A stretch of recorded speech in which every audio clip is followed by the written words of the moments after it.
Bom dia, boa tarde, boa noite. Agora você está na aula de número 9, né?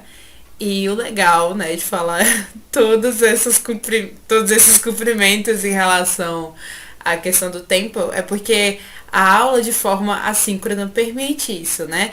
E uma informação importante que eu acho que dá para fazer um link legal aí é a questão é que também a gente tem aulas síncronas, então isso pode acabar confundindo um pouco a gente, porque se vocês forem dar uma olhada no nosso canal, a aula de número 7 não se encontra.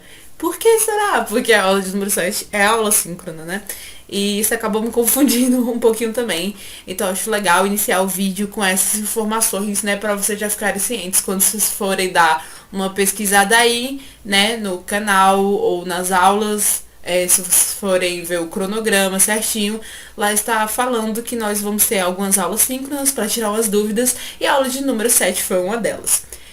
Outras informações relevantes, né, para a gente trazer aqui para vocês é que na aula síncrona que aconteceu na terça passada, colocar aqui a data certinha para vocês, porque eu falando assim eu não lembro a data certinha, mas eu estava, né, tanto na terça quanto na quarta, porque são duas possibilidades, terça de manhã e quarta de tarde, para a gente poder, né, conseguir abranger o máximo de pessoas, né, fazer com que o máximo de pessoas possam participar, né, desse momento para tirar dúvidas e trazer certos esclarecimentos. E não só isso, mas como outras coisas que aconteceram também, que foi a questão de novas ideias, novas possibilidades que vocês trouxeram pra gente, né? Então a gente acabou fazendo uma sala de aula no Google, né? Que é o Google Sala de Aula, já está aberta também.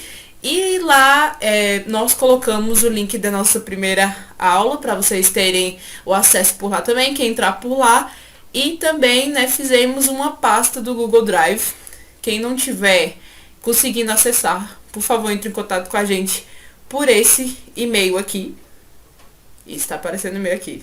É bem youtuber mesmo aqui. Entre em contato com a gente por esse e-mail, que a gente vai poder, né, entrar em contato com vocês para vocês poderem upar, quem tiver interesse no caso, e compartilhar certos materiais conosco, né? E isso vai agregar muito também no nosso conhecimento. E foi uma coisa que aconteceu no nosso último encontro, que tinha uma galera, umas pessoas, alguns professores que estavam, né, querendo compartilhar conteúdos que fossem muito relevantes e que temos certeza que será de extrema relevância e bem proveitoso para a galera do curso também.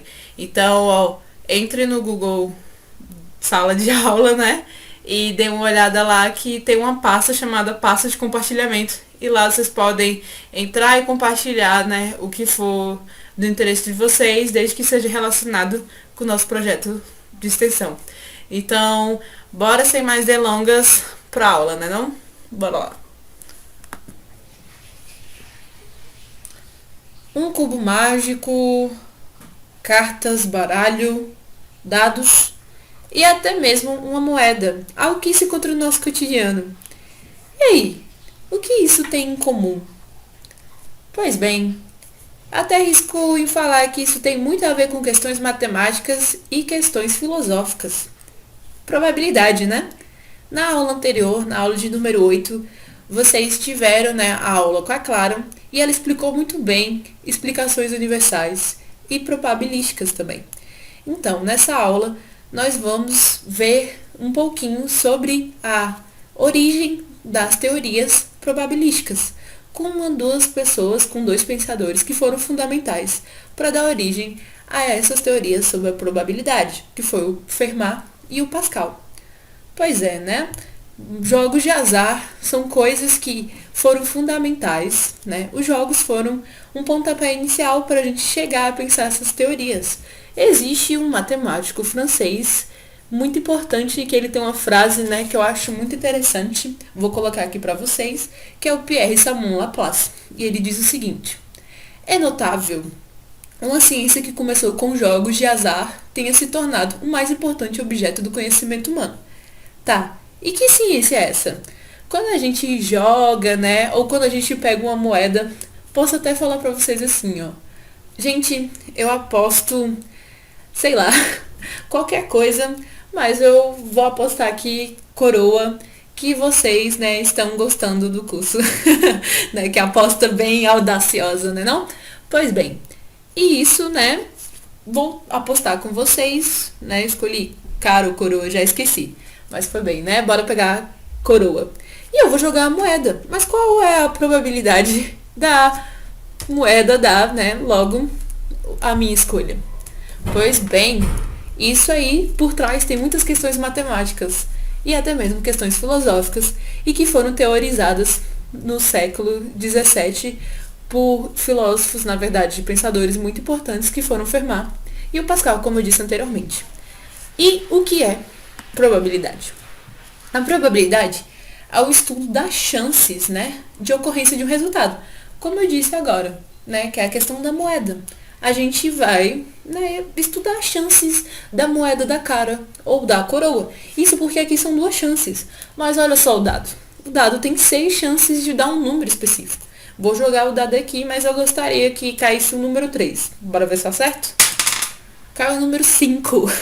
Qual era a chance de cair? Caiu o número 5, gente. Qual era a chance de cair o número 3? Pois bem, né? É exatamente por isso que a gente precisa da probabilidade. Para saber as chances de dar uma ocorrência do qual, né, a gente espera por resultado. E esses resultados, né, eles são obtidos através de questões racionais, né, entre casos favoráveis e casos possíveis.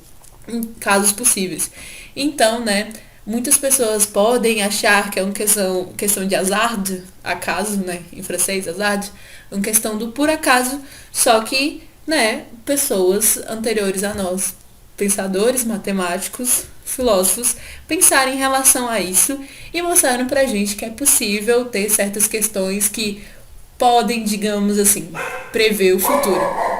Participação especial do meu cachorro, gente. Desculpa. Então, a nossa aula, ela tem por referência um texto da Angélica Calabria, né, e da Mariana Cavallari, que é mais especificamente o capítulo 2, que é o desenvolvimento da teoria da probabilidade, as contribuições de Pascal, Fermat e Huygens, que a gente torce para que a pronúncia esteja correta, né? Então, ele é um texto muito fácil de ser achado no Google. Se dá uma pesquisada, uma Googlezada, acha tranquilo, mas eu vou tentar deixar o link, né, na descrição do vídeo logo aqui embaixo. Sendo mais específica, né, já falei, a gente vai trabalhar o capítulo 2 da página, que é o capítulo né, que se estende da página 12 até a página 47, e a gente vai focar nesses dois pensadores, né, que foram fundamentais para a invenção da teoria da probabilidade, que é o Fermat e o Pascal. Então, logo no primeiro capítulo, né, para quem tiver interesse, eu aconselho a dar uma olhadinha nesse capítulo também, pois ele é curto e trata sobre a gênese da probabilidade, né? As autoras, elas colocam a citação do Viale, que fala, né, que a probabilidade ela pode ser entendida como um ramo da matemática, né? E que ela pretende modelar fenômenos não determinísticos. No caso, fenômenos que são advindos do acaso. E eu grifei essa palavra porque a gente já falou muito sobre esse termo, né, até agora aqui. A gente falou um tiquinho antes. E esse termo é importante porque ele torna uma explanação necessária quando o assunto é probabilidade. E na antiguidade as pessoas possuíam a ideia distinta do acaso em relação ao que a gente pode perceber como acaso na atualidade, né? O próprio Viale ele fala sobre a questão que a probabilidade ela é um ramo matemático, mas na antiguidade as pessoas viam essa questão da probabilidade do que está por acontecer em relação ao futuro como por acaso, né? E isso entrava também em considerações advindas da religiosidade. Então, as pessoas viam isso predominantemente como um conhecimento tipicamente religioso. Então, eram coisas que tinham conotações religiosas ou por acaso, né? Então, isso era na antiguidade, bem mesmo, era como um desejo dos deuses, né? Não tinha nada a ver com questões matemáticas, os jogos e tal. Era mais assim, na perspectiva de conhecimento, na antiguidade, visto como uma questão de diversão, né? Inclusive alguns oráculos mesmo, eles faziam uso de dados e através dos números dados nos dados, olha que legal, né? Esses números poderiam, né, prever certas questões futuras, isso ajudava os oráculos também, né? Então os jogos eram pura diversão, né? Mas isso mudou com as cartas que foram trocadas, né, pro Blaise Pascal e pelo Pierre de Fermat. No total foram 7 cartas, que foram o marco, né, do início das teorias da probabilidade, né? Das quais elas foram trocadas no ano de 1654. E é um tempinho, né? Tem um tempinho aí. Aqui coloquei para vocês imagens do Fermat e do Pascal, né? Pra gente poder se situar melhor, conhecer o período histórico que eles estavam inseridos, como eles eram também, né?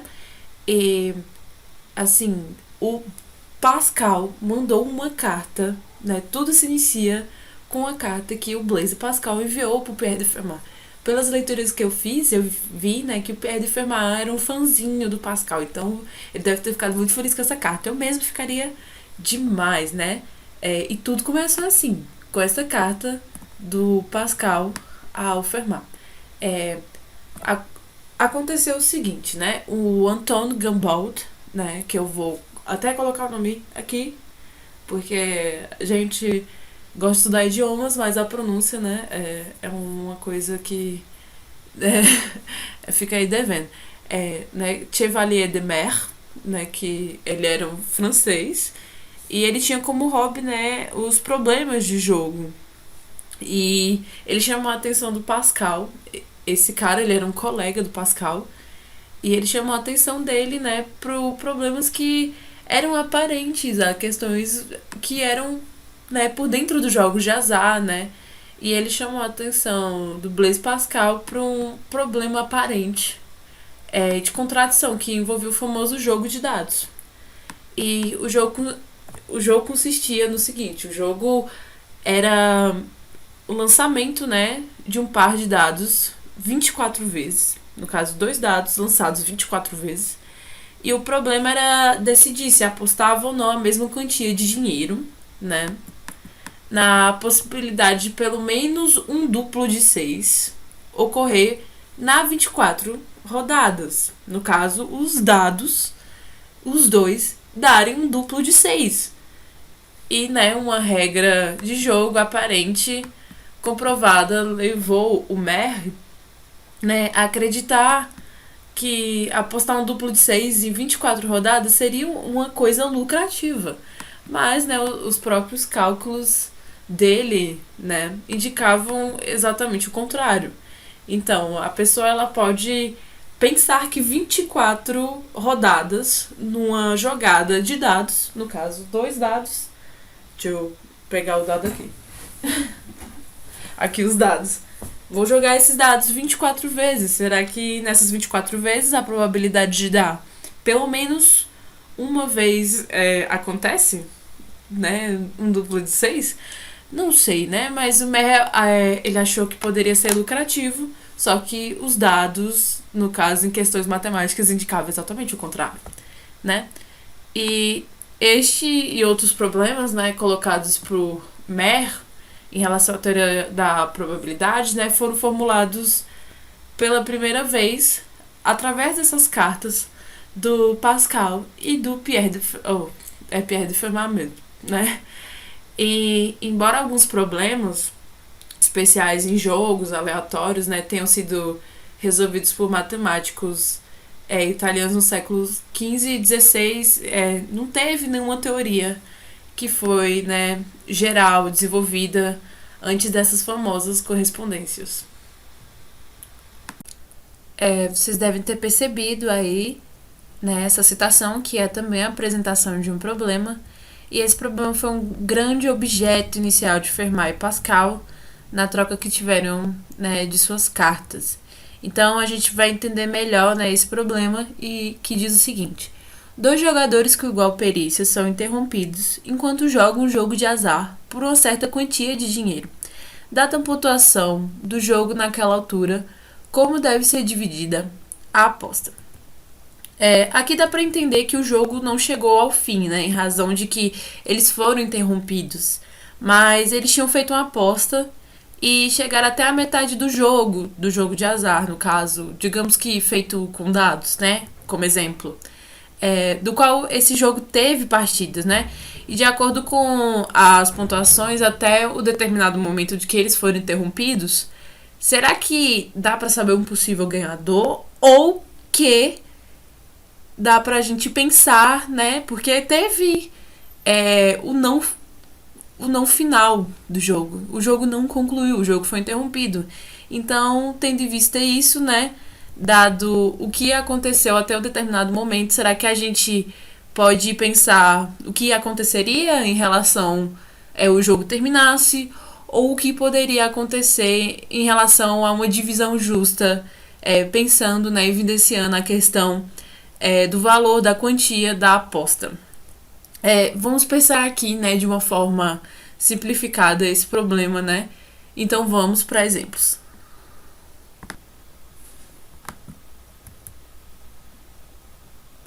Aqui temos duas jogadoras, a primeira eu chamei de Dé, a segunda eu chamei de Ná, ambas, né, responsáveis, de máscara, né, super ultra mega cuidadosas em relação à Covid-19. A primeira eu chamei de Dé porque é uma homenagem a Débora Andrade, que é uma pessoa que está aí conosco, né, na composição da equipe do projeto. Em breve vocês vão conhecê-la, que ela vai estar nas próximas aulas aí, né? Então, a Débora convidou a Ná para um jogo, né, de cara ou coroa, e a Dé, ela pegou a moeda e apostou cara. Sendo assim, a alternativa que restou, que sobrou para Ná, é coroa. E as duas apostaram uma quantia razoável, né, de dinheiro.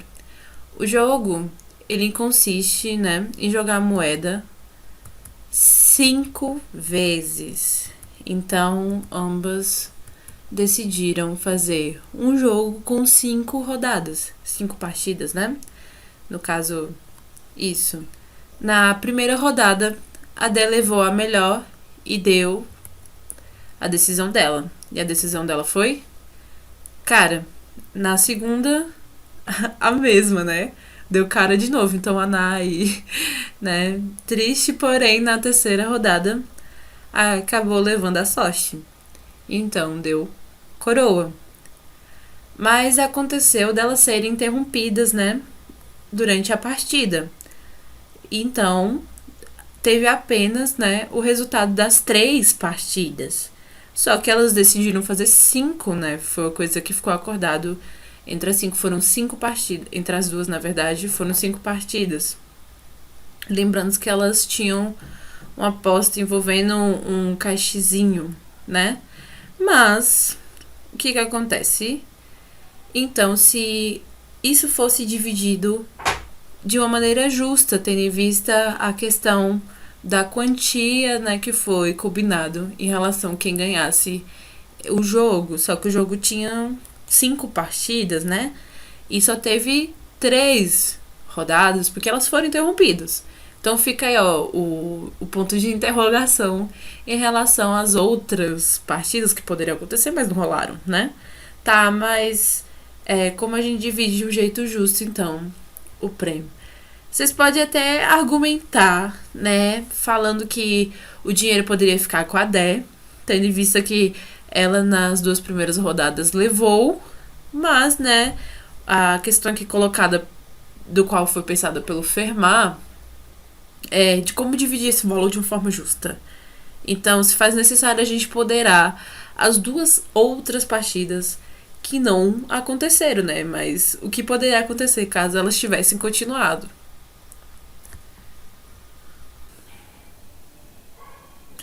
Aqui temos essa tabela, acho que vai ficar mais tranquilo de entender com essa ferramenta.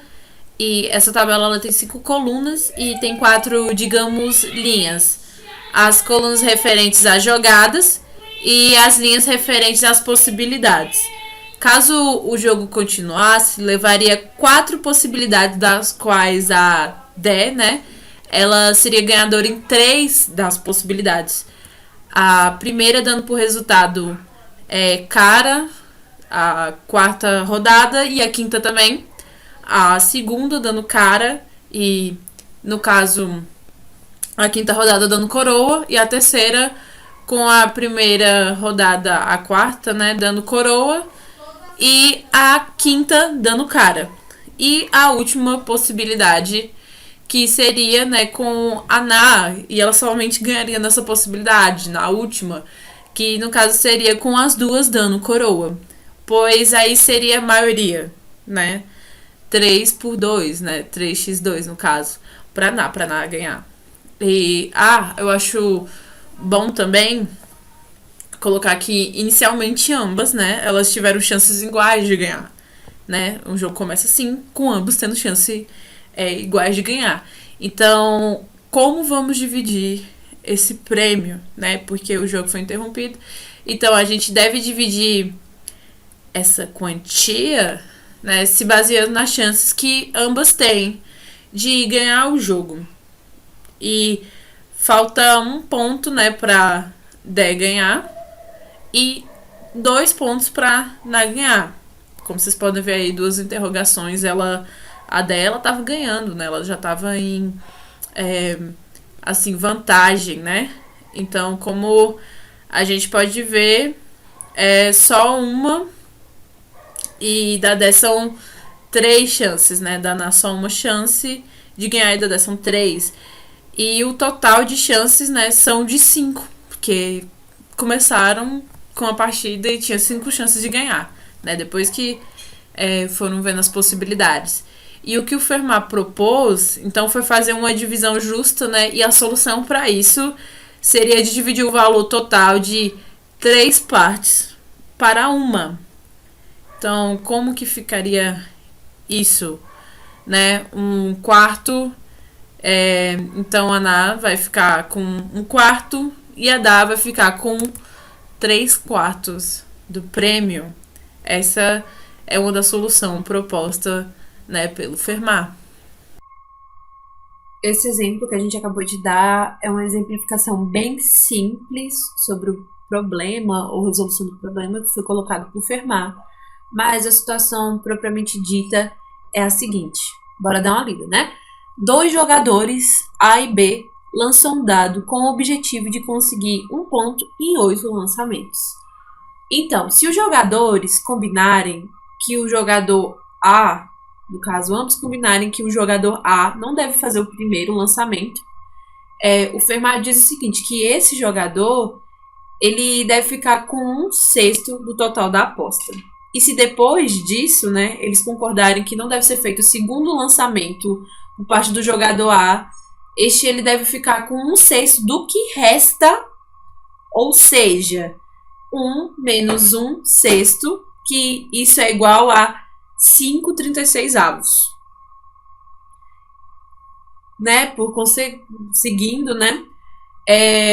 Há o acordo que o A não deve fazer o terceiro lançamento, se isso for decidido, né? Em relação a esse acordo de que o terceiro lançamento não deve ser feito por parte do jogador A.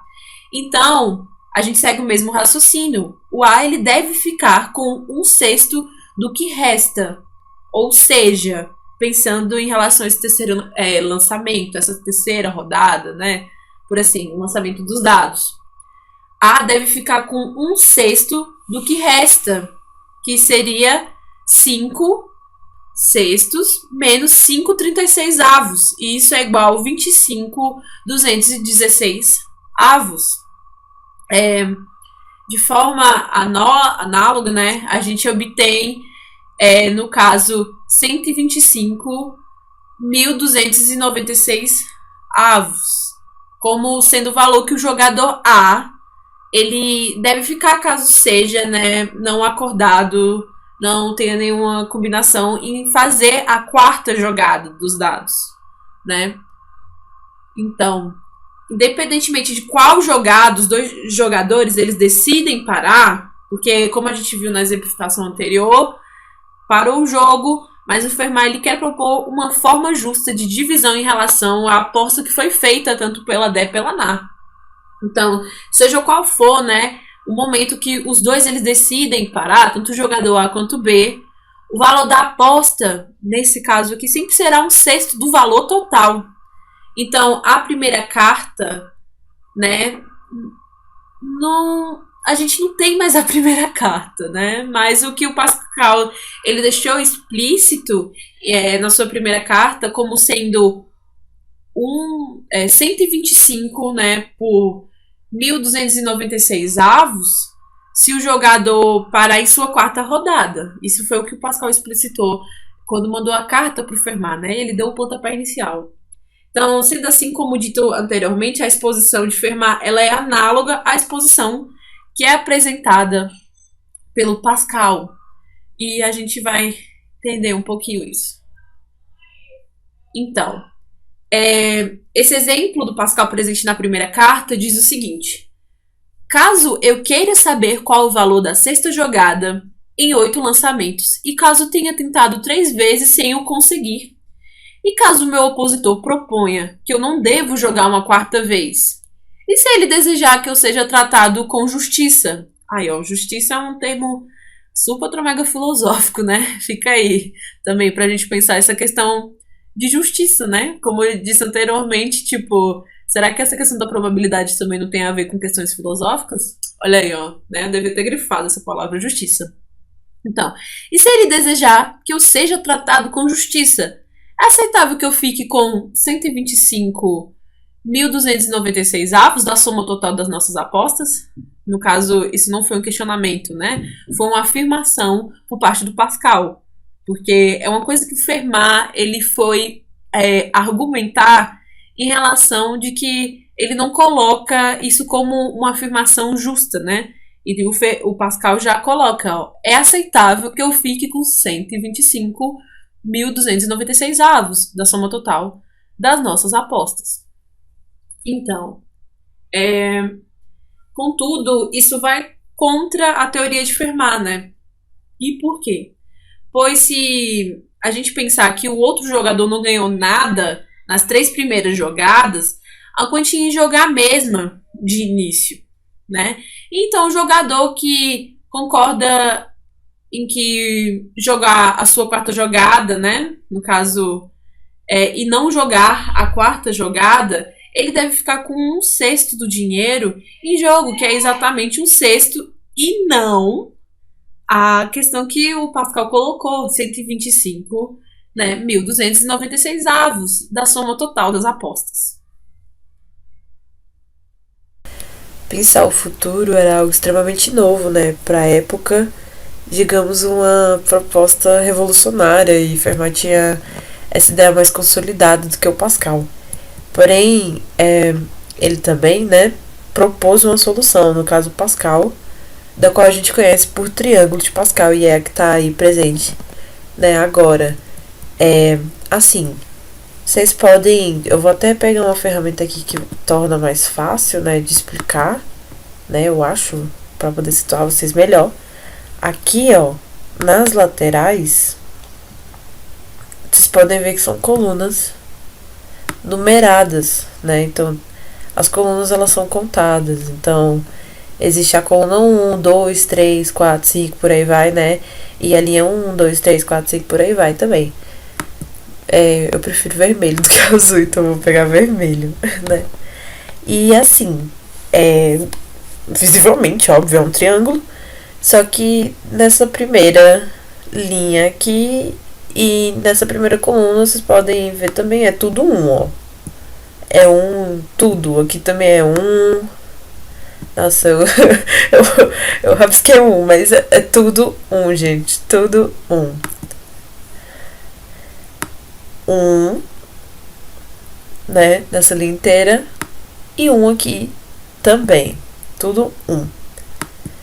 E como é que a gente vai fazer? A gente vai somar os vizinhos para poder completar a tabela.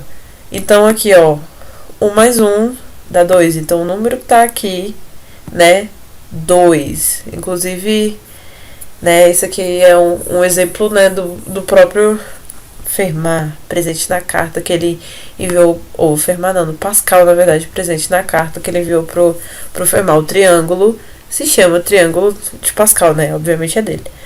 E aqui, ó, 1 mais 1, 2. Aí vai aquelas continhas, né? Aí vai pegar aqui, ó, 1 mais 2, 3. E a gente vai preenchendo, né? Conforme a soma dos vizinhos. E aqui dá pra ver, ó, 3 mais 3, 6. Pra mim foi um pouco complicado de entender inicialmente, né? Mas assim, se você pegar a tabela, dar uma olhadinha, ou tentar fazer você mesmo, dá pra entender bem, né? E eu achei bem interessante isso, né? Porque essa é uma forma de explicar as questões, né, em relação às possíveis formas do que pode acontecer com as combinações, né? E tal. E aqui também, ó, tem como ver, ó, quanto, ó, 15 mais 20 dá 35. E aqui 35 mais 35, 70. E foi assim que é formado o triângulo de Pascal, né? A soma dos vizinhos. E assim a gente vai completando. E todas as colunas aqui laterais, né, preenchidas com o número 1. Pois bem.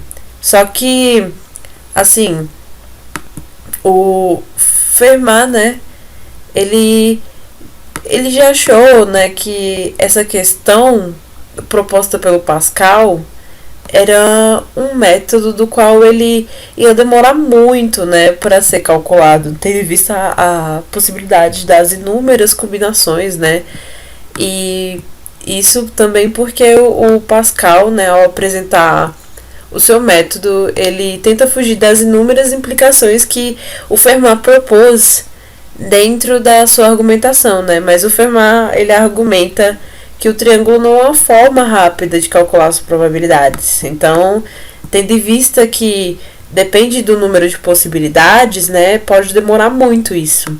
Então, o Pascal, ele pensa, né, ele fala que tem um caminho mais fácil para chegar, né, mas assim, são questões matemáticas bem aprofundadas mesmo, né, que eu acho que não cabe a gente aprofundar tanto aqui nessa questão de questões matemáticas, mas de apresentar para vocês o que foi dito nas cartas, né, como isso se desenvolveu e ajudou a criar questões e uma teoria voltada para probabilidade, né, mas assim, só dando uma passadinha por elas bem superficialmente, né, até porque eu nem sou boa em matemática, gente, na moral, o Fermat, na verdade o Pascal, confundindo aqui os dois, meu Deus, né, ele propõe a gente a pensar em um total de partidas, né, e o total de possíveis vitórias. Então, digamos assim, né, deixa eu simplificar isso aqui. Você tem o total de partidas, TP, né, e um total de vitórias possíveis, TV. Nossa, que teu horrível. Né, mas é isso. Então, as chances de A, ela é a soma de todas as combinações possíveis de ganhar o jogo, e isso dividido por todas as combinações possíveis em relação na verdade, todas as combinações possíveis, né, do jogo. Então, as chances de A, ela é a soma de todas as combinações possíveis de ganhar o jogo dividido por todas as combinações. Bora colocar aqui. Nossa, essa ferramenta, ela quebra muito galho, gente. Eu vou deixar o nome dela pra vocês também, né? Se vocês quiserem dar uma olhada, ajuda demais. Então, ó, todas as combinações possíveis, todas combinações, ó, que lindo, possíveis, dividido, né, por todas as combinações. Isso. Mas e aí? Como ficam as combinações do jogador B? Na verdade, as chances dele, né? Se a gente tem o jogador A, pra gente saber, né, as chances do próprio, através da divisão que eu acabei de mostrar pra vocês, então a forma que a gente vai saber em relação às chances do jogador A são as chances referentes, né, às não chances do jogador, na verdade, para saber as chances do jogador B, isso se refere às não chances do jogador A. Então, fica assim, ó. Pois bem, as chances de B são as chances de que o A não ganhe o jogo. Então, assim, ó. 1 menos A, né? No caso, B é igual a 1 menos A. Pois é, né? Então, é possível pensar o futuro? Isso seria uma boa indagação para a gente evidenciar, né, com os estudantes de nível médio, no caso, já que vocês são professores, né? E a gente está aqui para tentar fazer essa ponte entre a questão das ciências naturais, filosofia e religião, porque ao contrário do que muita gente acha e pensa, né, tem muito a ver. Eu mesmo entrei na filosofia achando que não tinha nada a ver com matemática, olha só, tem muito a ver com matemática também, né? Então seria uma boa indagação, um questionamento legal para a gente evidenciar com os estudantes, né? E se é possível pensar o futuro, então quais são os meios, né, para a gente chegar a pensar esse futuro? E se não é possível, como a gente pode saber a questão da previsão do tempo, né? E será que essas previsões estão sempre corretas, né? Como é que entra as questões de estatística e outras relações dentro dessas ponderações que a gente teve aqui nessa aula de número 9, né? Aqui a gente pode pensar a metafísica, até mesmo a ontologia, né? Me arrisco também a trazer essa questão à tona. Eu lembrei muito de Heráclito, de Parmênides também, né? Sobre a questão do devir, né? Da imanência. A ontologia, no caso, é uma parte da metafísica que estuda o ente e o próprio ser, né? Então, a gente pode também ponderar essas questões quando a gente pensa sobre o Pascal, o Fermat, essa questão da teoria da probabilidade, do qual eles colocaram como em evidência suas cartas, né, no, mais ou menos em 1950, ou 1650, 1950, ó, voando aqui. Pra quem curte anime, eu dou a sugestão de uma animação japonesa chamada Kakeguri, né, que trata tipicamente sobre apostas, né, ela é legal porque você assiste, tem as apostas explicadas também. Antes dessa aula eu não entendia nada, eu vou assistir de novo pra ver se eu consigo entender. Né? Porque, assim, essa ideia de futuro mesmo foi uma coisa que o Fermat se propôs a pensar e se colocou a pensar, né, uma questão que era muito nova. E que o Pascal, ele mesmo demonstra nas cartas uma admiração profunda pelo Fermat, porque o Pascal ele não estava tão situado nessa questão de pensar a possibilidade do que ainda não aconteceu, né? Então, também tem um filme, O Jogo da Imitação, que é interessante para a gente pensar questões lógicas e como isso pode ajudar na nossa realidade. Outra questão de metodologias, de como aplicar o conteúdo aos estudantes secundaristas, né? Também essa questão de metodologia mesmo, né? Quando a gente pega o conteúdo e aplica esse conteúdo, é importante a gente também ver a questão da realidade do qual o estudante está inserido. Na minha época mesmo, no ensino médio, eu jogava muito truco. Então, eu acho que tem como a gente fazer essa relação, né? Essa questão de pegar o que o estudante ele vê como um aspecto interessante e tentar levar isso... fazer uso de ferramentas. O Vygotsky mesmo, ele fala muito sobre isso, né? Para quem sabe sobre essas questões pedagógicas, tem o Vygotsky, que é um pensador russo, que ele fala sobre a questão da abordagem das ferramentas, né? Que a gente faz uso, né? Que ele até contraponto com o Piaget, que é um pensador sobre abordagens metodológicas pedagógicas, francês. Então a gente pode ver essa questão da realidade do que o estudante está inserido, né? Então é interessante a gente pensar o conteúdo com que o estudante vê como um aspecto interessante. Então na época do meu ensino médio eu jogava muito truco, então por que não usar isso também a favor de vocês, né? A questão do truco. Sobre os jogos mesmo de azar, a questão das apostas, pra gente pensar esse cálculo, não o cálculo em si, mas a questão da teoria da probabilidade, né? E assim, por último, eu só queria apresentar o Screen Maker, que assim, pra mim é uma salvação, sério, essa ferramenta. É uma ferramenta que dá pra gente escrever na tela, então isso pode ajudar muito nas aulas remotas de vocês. Pra quem é professor da secretaria de educação, né, isso ajuda muito, porque você tá dando aula lá no Google Meet e às vezes você quer explicar uma coisa, mas você tem que explicar com o próprio mouse, e isso não é uma ferramenta tão eficaz para poder fazer com que o aluno preste atenção, ou para fazer com que o aluno ele se situe de fato. Às vezes eu tava dando aula, tava explicando, mas assim, mas onde isso tá travando meu computador e tal. Talvez essa ferramenta pode ajudar vocês também. É uma forma assim eficaz de abordagem do conteúdo e ajuda muito. E o nome, novamente, Screen Maker, né? Então, chegou ao fim, gente. É isso, né? Espero que vocês tenham gostado. Assim, eu encontro vocês em breve e qualquer coisa, só entrar em contato. Até mais e bons estudos.